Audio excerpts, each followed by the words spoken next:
Daily Manna from the Torah by Dr. Ketriel Blad. Shalom everyone, welcome to the Torah Parasha HaAzinu. Listen.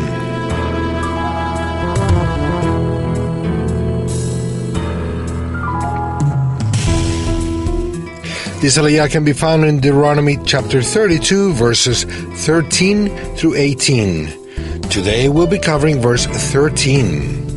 He made him ride on the high places of the land, and he ate the produce of the field, and he suckled him with honey out of the rock, and oil out of the flint rock. Who may ride in the heights of the land? The phrase, ride in the high places of the land or earth, is also in the book of the prophet Isaiah as a promise of blessing in relation to Shabbat.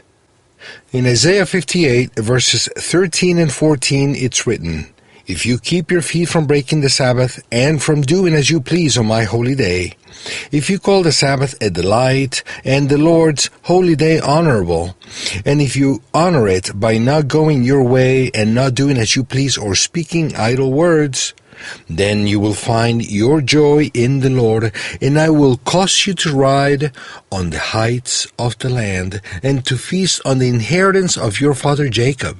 The mouth of the Lord has spoken." We can assume from this that when the people of Israel keep Shabbat, they are blessed and have the right to live in the land of the promise. The illustration of riding in the heights of the land can also be understood allegorically in relation to wonderful spiritual experiences in the heights. The prophet Eliyahu is an example of that, as we can see in 2 Kings chapter 2, verse 11. As they were walking along and talking together, suddenly a chariot of fire and horses of fire appeared and separated the two of them, and Elijah went up to heaven in a whirlwind. Those who keep Shabbat, Jewish or Noahide, son or daughter of Noah that is, will be blessed, not only physically but also spiritually, because during the creation, the Eternal blessed Shabbat and sanctified it for all men. Genesis 2 verse 3. Shabbat was made for all mankind, not only for the Jewish people. Mark 2 verse 27. In Sinai, the Eternal elevated Shabbat for the people of the circumcision and established it as a sign of the covenant.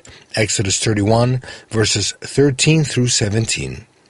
But this does not exclude the Noahites from the right to benefit from the great blessings hidden in that day.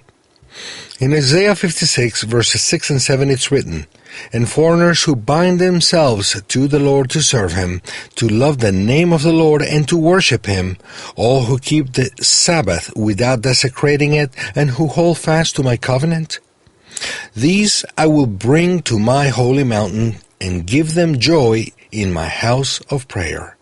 Their burnt offerings and sacrifices will be accepted on my altar, for my house will be called a house of prayer for all nations." At first sight, it seems that this text only speaks of the converts from among the nations who embrace the covenant of circumcision and become Jewish. But the last part reveals that it also includes all the peoples. As we've said before, the Eternal does not want that all the peoples enter the covenant of circumcision because they weren't meant for that. The fact of separating the sacred nation from the rest of the nations does not mean that the nations cannot benefit from the blessings in the covenants made with Israel. On the contrary, the blessings in the covenants are given to Israel to benefit the nations. Keep Shabbat, and you may be able to ride in the heights of the land. Blessings and shalom.